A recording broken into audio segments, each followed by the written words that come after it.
so it is Thursday, December 10th. Okay, yesterday we talked about is something true or false? Most of my classes got to this particular page, but I want to make sure that we go over it because this is pretty important for the next few slides. So there are reputable domains and then there are questionable domains. Okay, reputable is like you should still do your research behind those particular websites.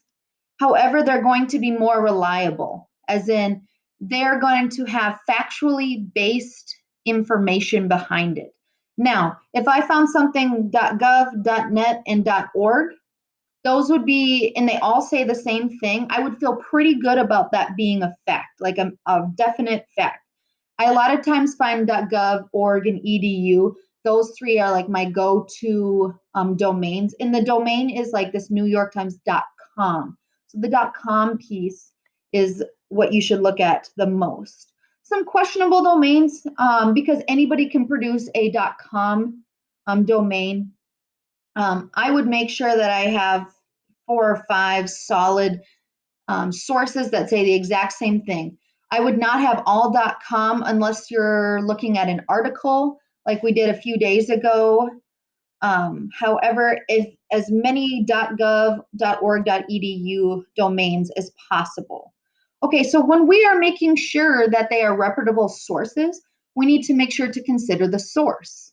So you should click away from that story and investigate the site. So going to their contact information, find its mission. So Minnesota Health Department has a website.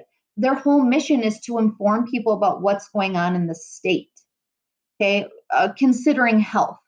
So look for that mission, see what they're all about. Are they donating money to people? Is that somebody you think that should receive money? So I think making sure to check all of those sources is very important. Check the author. Does the author have other articles? Okay, look on that website. Maybe they're a first-time author for that website. Make sure you look somewhere else. Are they credible? Okay, do they have information to back it up? Do they have a glossary at the end saying, you know, is where I got my information? Check those out. Are they even real? Sometimes people will just have fake names. Make sure that you check the author.